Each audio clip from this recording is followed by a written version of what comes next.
मैं ऑफिस से लौट रही थी कि मोबाइल की घंटी बजी। मैंने मोबाइल ऑन किया। उधर से किसी ने बताया कि अरुणा, तुम्हारे ससुर जी नहीं रहे, तुम तुरंत यहाँ आ जाओ।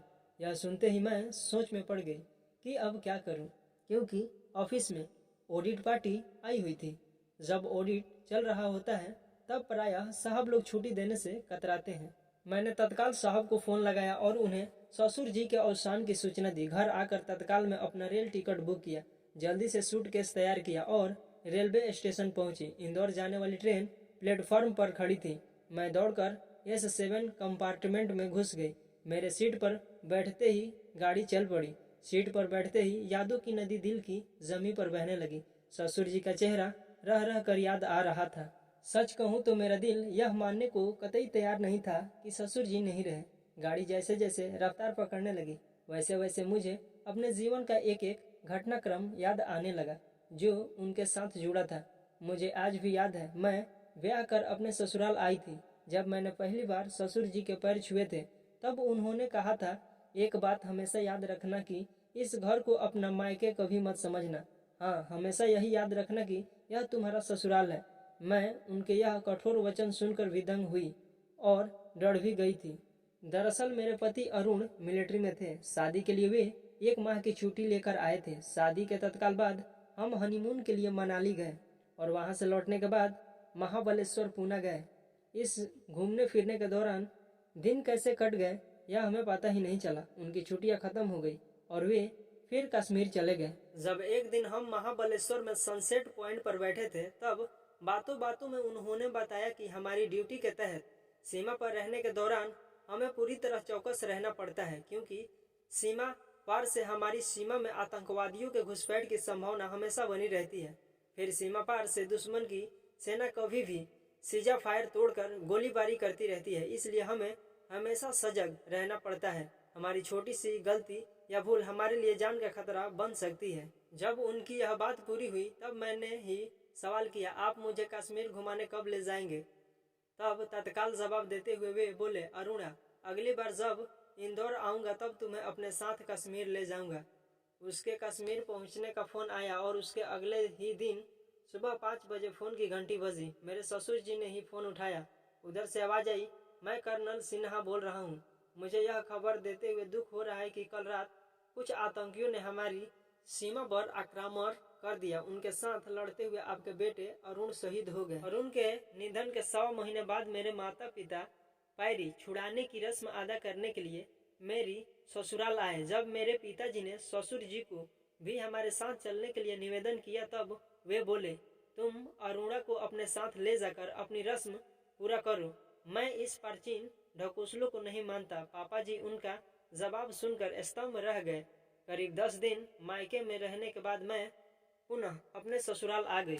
कुछ दिन तक ससुर जी ने मेरी तरफ बिल्कुल भी ध्यान नहीं दिया। मैं किसी कोने में बैठकर दिन दिन भर रोती रहती, लेकिन उन्होंने अपना सोशल वर्क बिल्कुल उसी तरह चालू कर दिया जैसे वे पहले किया करते थे।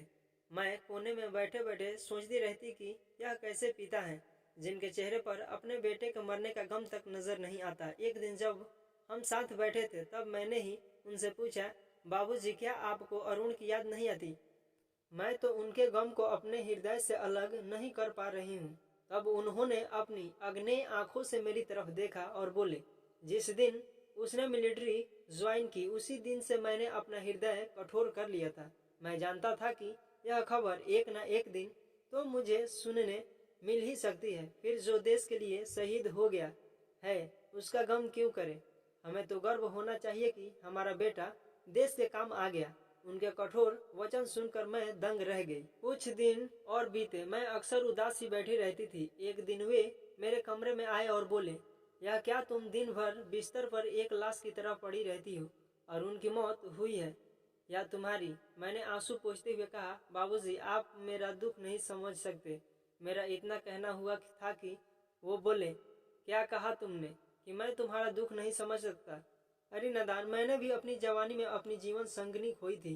तब अरुण केवल 5 वर्ष का था और तुम मुझसे कह रही हो कि मैं तुम्हारा दुख नहीं समझ सकता हूँ। यदि तुमने तुम्हारा सुहाग खोया है तो मैंने भी अपना एकमात्र सहारा खोया है। बाबूजी, मेरे सामने मेरी पूरी जिंदगी पड़ी है और मैं भ्रम जाल में हूँ कि अब मैं क्या करूं? मेरी बात उन्होंने गंभीरतापूर्वक सुनी और फिर अपनी विशिष्ट शैली में वो बोले, तुम इस गम को अपने से दूर हटाओ, तब तो कुछ अपने बारे में सोच सकोगी ना। कुछ दिनों बाद एक दिन ससुर जी मेरे पास आए और बोले, बेटी अब आज से तुम अपनी जिम्मेदारी भरी जिंदगी शुरू करो। फिर उन्होंने मुझे गैस की बुकिंग कैसे करते हैं यह बताया। कुछ दिनों बाद वे मुझे बैंक ले गए और वहाँ के काम समझाए। फिर एटीएम ले गए और पैसे कैसे निकालते हैं यह सिखाया। टेलीफोन और बिजली का बिल भरना भी उन्होंने मुझे सिखाया। यह सब काम मैं सीख गई और करने भी लगी। पर घर के काम निपटाने के बाद जब मैं अकेली रहती तब उदास हो जाती थी।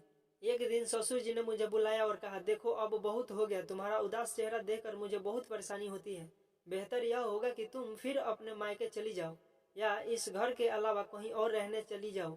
तुम चाहो तो मैं तुम्हारे लिए कोई किराए का फ्लैट रखता हूँ या खुद अपने लिए मकान या फ्लैट देख लो।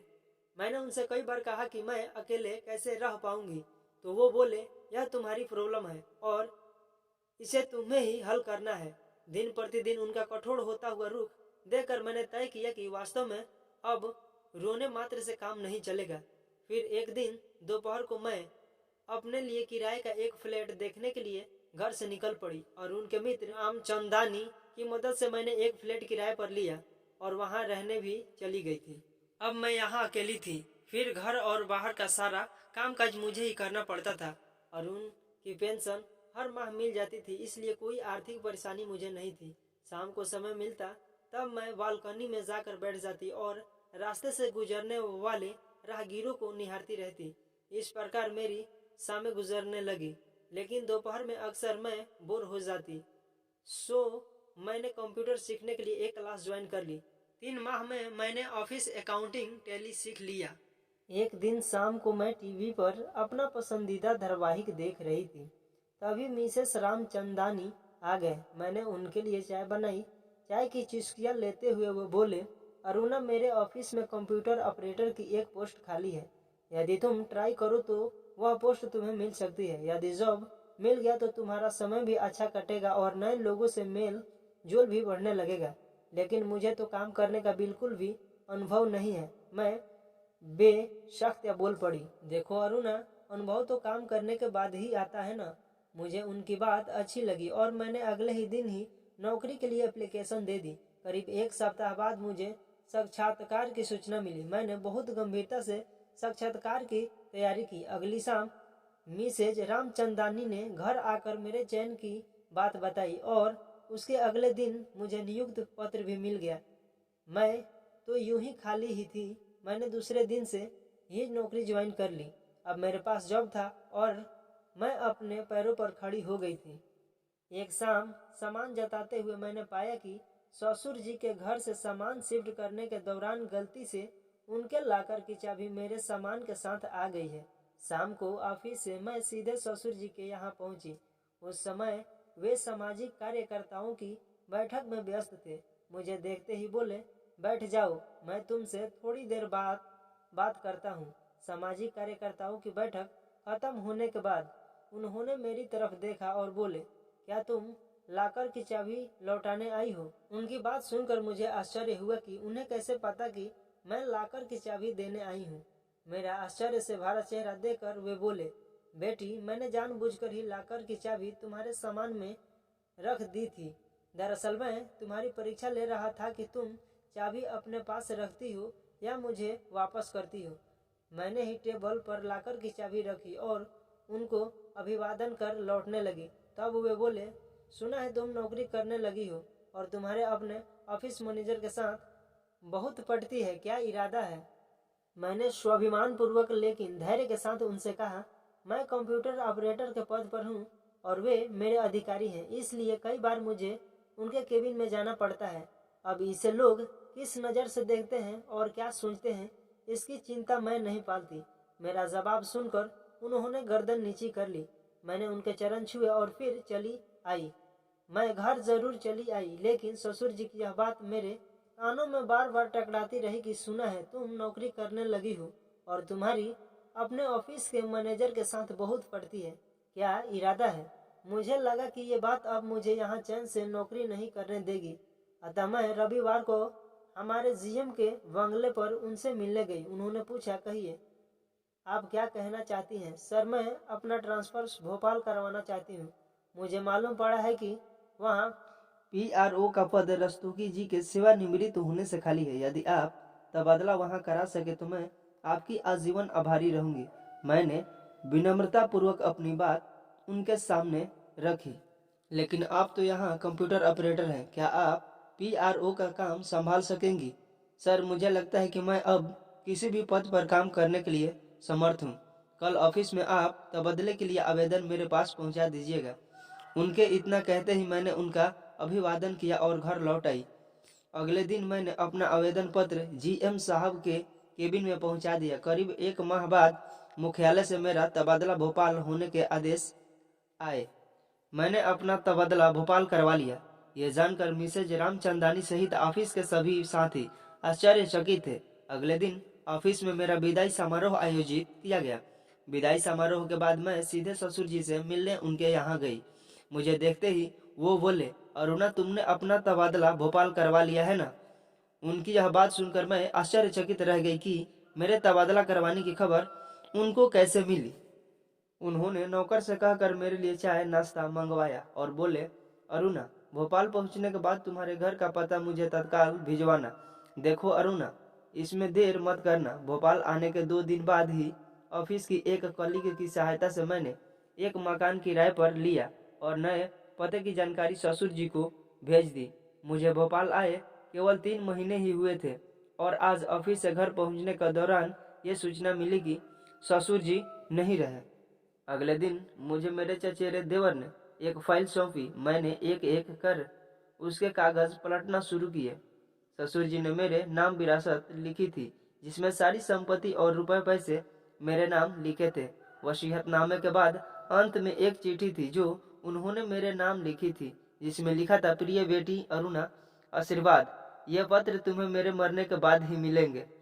तुम मेरा स्वभाव देखकर आश्चर्यचकित थी और आजीवन आश्चर्यचकित ही रहोगी। मैंने जानबूझकर तुम्हें अपने घर से निकलवाने के लिए विवश कर दिया ताकि तुम अपने कमरे के सूने कोने से बाहर निकलकर दुनियादारी को समझ सको। मिसेज रामचंदानी को बुलाकर मैंने ही उन्हें तुम्हारे पास भेजा था ताकि तुम कंप्यूटर ऑपरेटर की पोस्ट के लिए आवेदन करो।